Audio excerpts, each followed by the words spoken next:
Like what inspired you to, go out there? Because right now we see a lot of people getting scared of the market situation that is prevailing. So what inspired you to, take on this journey all on your own? And what would you suggest for people who are, just starting their MBA journeys, let's suppose, or even people who have completed their first year? What would you suggest them? Mhm. What values would you suggest them to imbibe so that they can get a good place?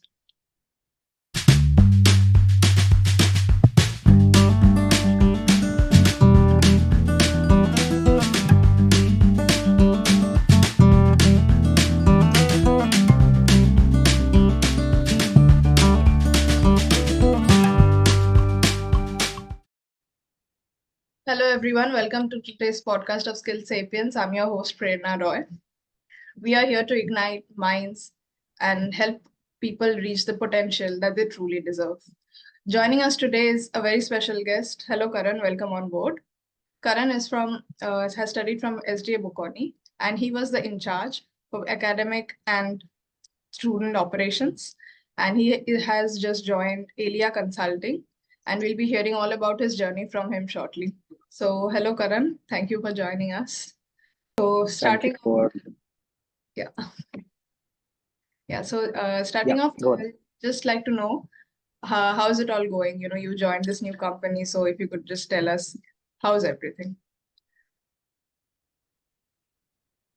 We've just joined 3 or 4 days back. It's going all good. Hoping to make some new connections, hoping to go towards this career trajectory. Let's see where this takes me. Right. Okay. And we hope the best for you too.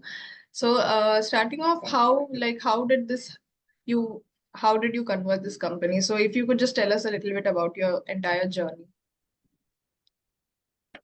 I had been looking for opportunities since January this year. I have been looking at opportunities at LinkedIn and a few other websites, including Indeed and a few others. I have been applying to whatever suitable roles that I could find. So initially, I was confused between content marketing and B2B sales. I wanted to get into some kind of technical B2B sales or like a sales consultant role. Uh, However, I also wanted to explore content marketing as I was already interning at this company called Retail Hub. I found this opportunity there in Milan when we went there for an exchange semester. We were there till January this year. Uh, Now, with content marketing, I found it a little bit monotonous personally and wanted to explore sales because when I did a bit of sales in the past few years, as I've had around 23 months of experience in it, every time you get a call back from a potential lead, it gives you that thrill, that achievement level that you get out of a lead that converts.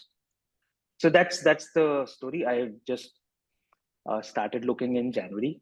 Um, After that, I've got a call in, I think, 15th or 18th of January. I think I got a call back from Alia Consulting saying that they want to interview me. I had a telephonic interview. I had another round of interview, I think 15 days after that.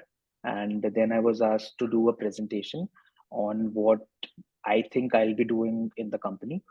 I did that. And then I had another short meeting with the senior management of the company.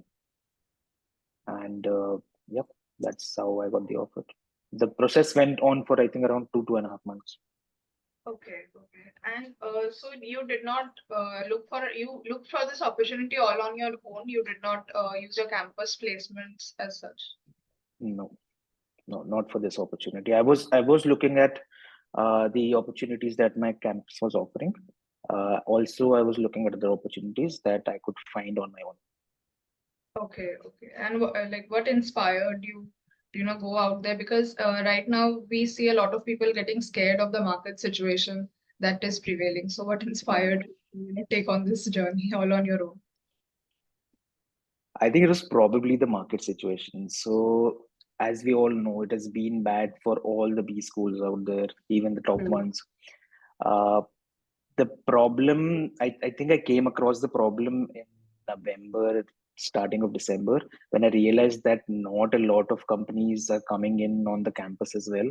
And even the kind of roles that I was looking for, they were not similar to, we had a lot of consulting roles, a few finance roles, some HR roles, but sales, B2B, that I couldn't find it on the opportunities that we were getting. And even the frequency was very low. Right. I blame the market, but the frequency was very low. So I started to think, why not apply outside? Why not to find other sources? Right.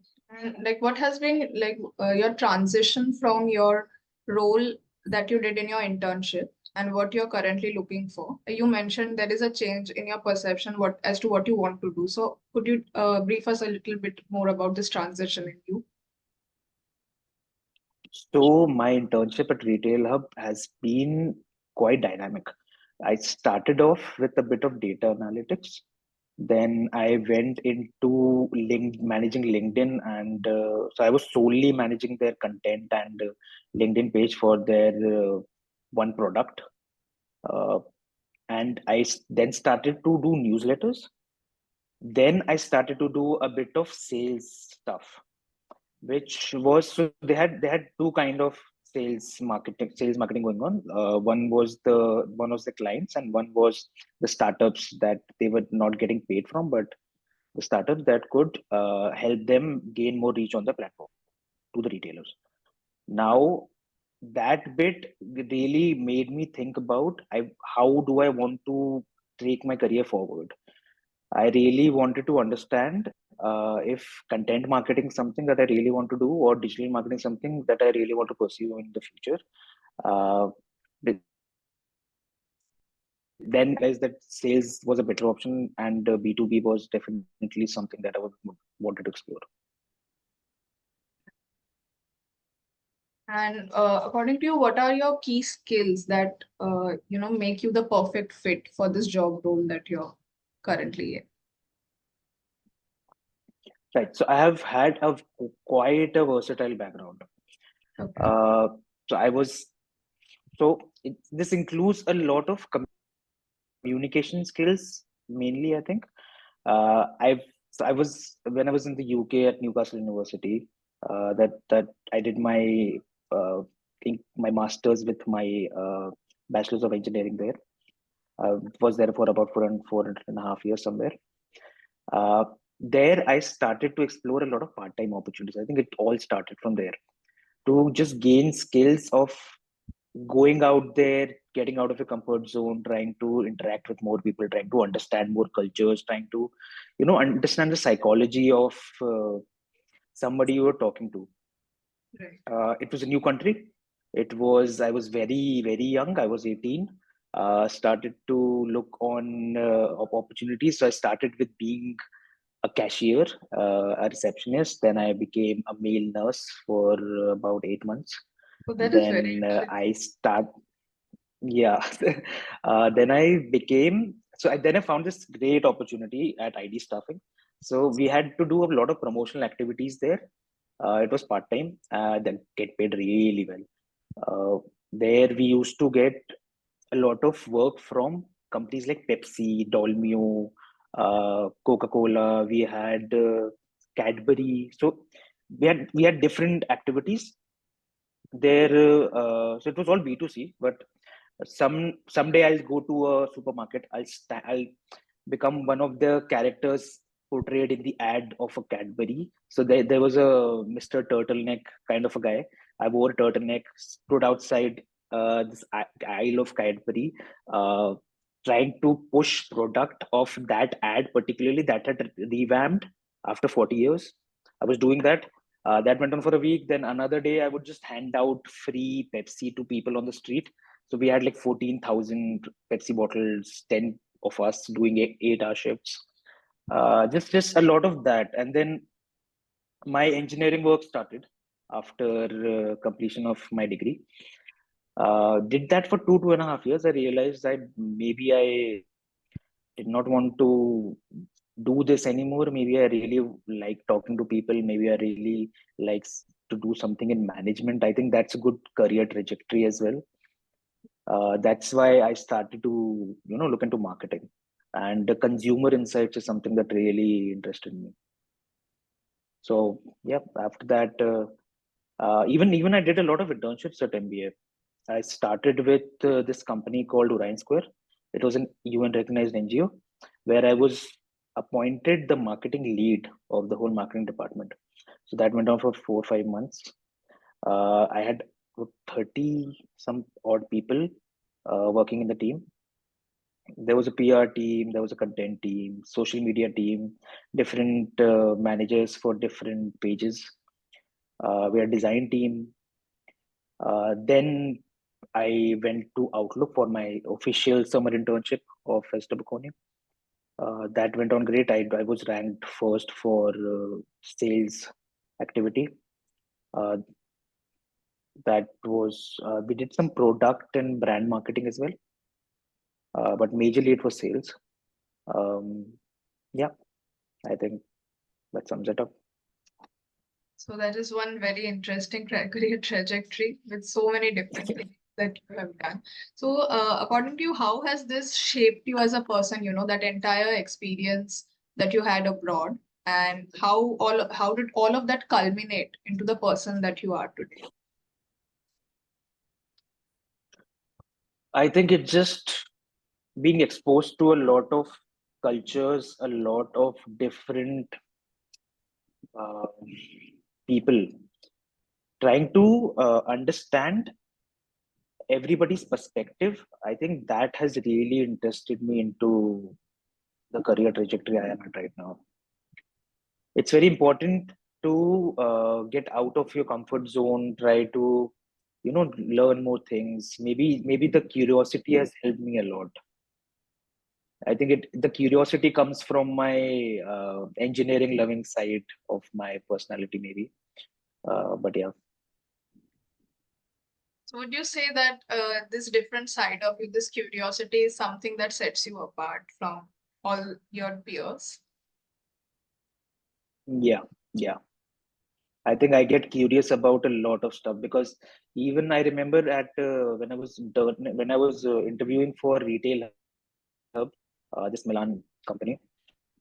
I had a lot of questions about how the company worked. Even in I think it was the second interview. We had 3 rounds. In the second interview, I had asked about all of the revenue models, all the clients, all the things that they were doing in the company. Before I knew that I even had a chance to go in, because a lot of them who applied who didn't even get selected. I think the whole batch applied. Right. The whole concern for me was that this was a really new model that I had not heard of, that some other company is doing that in India. I realized that there is a company that does that in India. However, I was really just interested in how they do it, how do they make money, or maybe how are they benefiting their clients. Just, yeah, curiosity. And having worked both abroad and here in India, do you find is there any like difference to the approach of your seniors? Like as to you are such a curious person, you ask questions, you ask perhaps questions that not a fresher would ask on their first day of job. So is like do they handle it differently there and here? I think it was quite different a few years back. I or maybe I was just too naive to not understand that, or too gullible. Now I don't think so. I think it's very similar. Any kind of uh, business process that I've seen in maybe be it Europe, be it India, be it somewhere else, any kind of business process, I think they're very similar. The hierarchies, the kind of workflows, open door policies, a lot of interactions that happen professionally, they are very similar. It just honestly, I prefer to work in India because I think India is a little bit more fun to live in. Maybe that's why I didn't choose. I even got an opportunity from Retail Hub. They offered me a B2B sales role, Okay, but I wanted to work in India. right. Okay, and so since you've already got so much experience, working in different sectors, and then now you'll be joining your company very soon. So, like all the learnings from MBA that we get in our typical B school, how does that affect what you actually do at your job? Like, would you say there is a direct connection between what you learn and what you apply, or do you think it's more of the environmental factor that factors in? Honestly, I think MBA doesn't teach you a lot.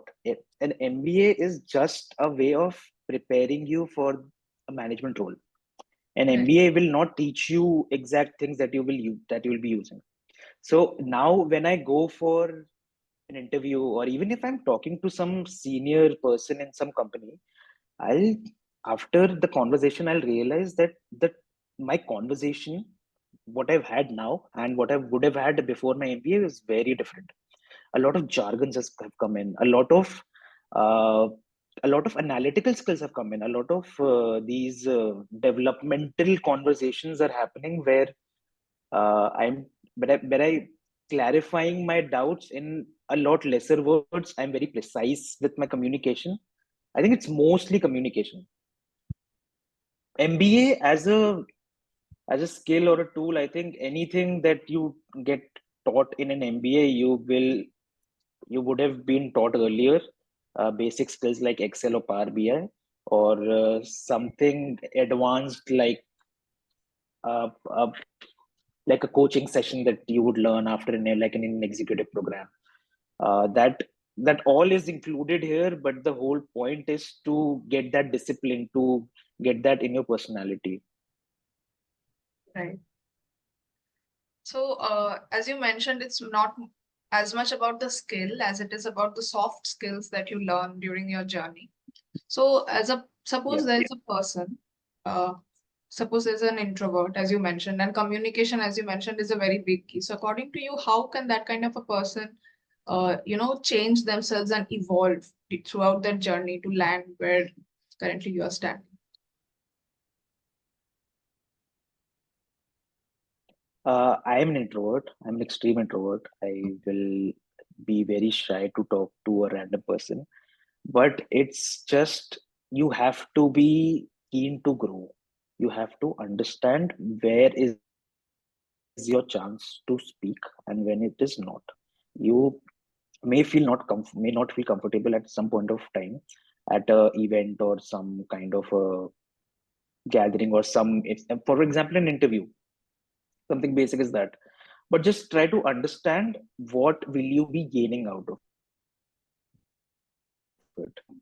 Person who is an introvert tries to avoid the end picture and just tries to understand the learning of a conversation. Then it becomes very easy. For example, this session, it would have been very difficult for me, being an introvert. However, I just know that there is something that is to be discussed here. I've had a few experiences retaining them. That is it. So, talking about your opportunity that you just got yourself. So you had to clear a lot many rounds there, right? And how did you Mhm. deal with all of those that pressure while simultaneously doing your job at your college as the in charge of the student operations? How did you manage all of that? Oh, it was quite. So it was fun and hectic at the same. I think that's the whole idea of an MBA. It doesn't give you time to think.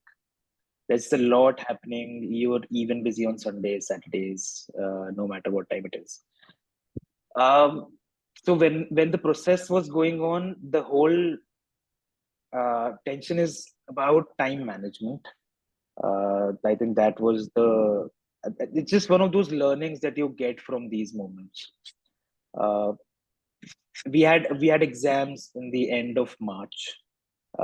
We had a lot of s- workshops which had no exams, but like a 3 day workshops. But you will get grades. You will get grades in those workshops, and that's your whole grade for that subject. There are no exams for it. So you will have to be constantly attentive, and they're like 9-hour workshops. You have to constantly attend it. So it's just a lot of time management. You have to understand this is the time for this. Just do not focus on anything else right now. Uh, Baki agar anyway you get a call somehow, go out, talk. Just try to be calm. It happens. It all works out. End of the day, you learn something out of it. Right.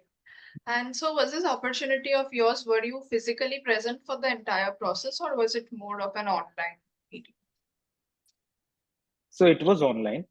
My first interview call was my also telephonic call. Then I did an online interview with the VP and the CEO, and then I did an online presentation. Then I was asked.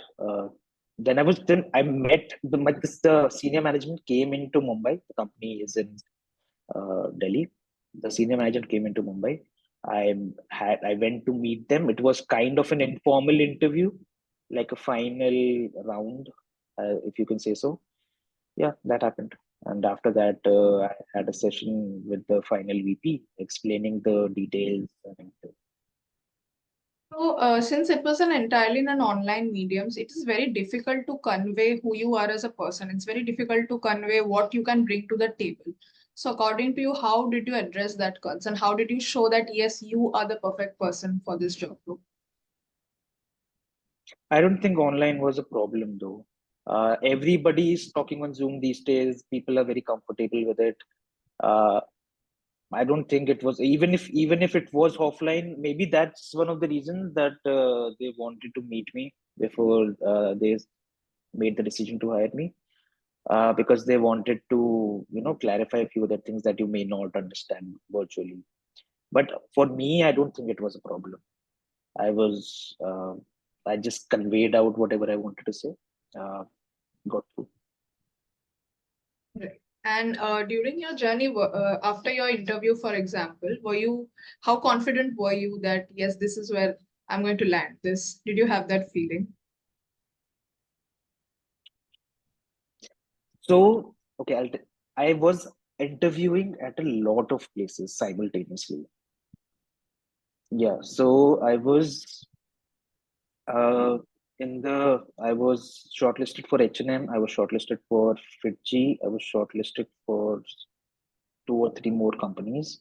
This was through campus, through my college campus, and there were uh, Tribo hotels. There was um, can't remember that name, but there were two or three other interviews that I were giving that I had found on LinkedIn or some other sources. So I usually had around two or three online assessments in a day, and I had an interview every alternate day that went on for I think a month. Yeah, so a lot of interviews I was giving at that time. So it was never like I had to crack this. This is my opportunity. I was just weighing out a lot of options that I had. You know, having so much on board during that short span of time, all of the assessments or so many interviews, how did you manage all of that? Other than time management, according to you, what kept you going through that phase? See, it's just honestly, it was very hectic. I was I was dying inside throughout the whole process. I'll be very frank about it. It was not a piece of cake. I was struggling through it, but I was just very calm about the process. That if not this, something else will happen. Right. Because so a lot of my peers in my college were also doing the same thing, but not a lot of them. Maybe because they were freshers and they had not had any prior experience, they were not getting a lot of interviews. So this also kept me going, that at least I'm getting interviews. Right. So even if it goes bad, I'll get another one. That was all the motivation I had. It was just a daily, some days were just good that an interview went good. Or I got a call from this company that I wanted to go to. On some day it was just horrible when I was applying. So I used to apply, uh, I think 20, 30 companies a day. then my uh, retention, my what do you call it? My call back rate was around 20% only. I think it was still pretty good given the state of the market right now. But I think I was just very lucky that a lot of people liked my profile and I could get a lot of calls back. So on the lines of people observing your profile, could you suggest to people out there, like what can you do in your CV that sets you apart? Something that people will look at your, not even CV, your LinkedIn, for instance, people look at you and they just know that you are one person to talk. So be very professional. Do not do anything extravagant. I've seen a lot of CVs where people have just tried to stand out of the crowd. Don't do that through your creativity. Do that through your potential of writing good English. Just mainly focus on that. Don't just keep everything very brief. Try to add a lot of documentation and proof of Right. what your achievements, and try to, for example, something as small as when you go to an internship in your MBA, you can always ask for a letter of recommendation and just add it to your experience area on your LinkedIn profile.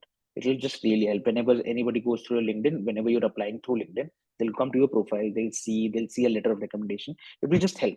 A lot of validation helps.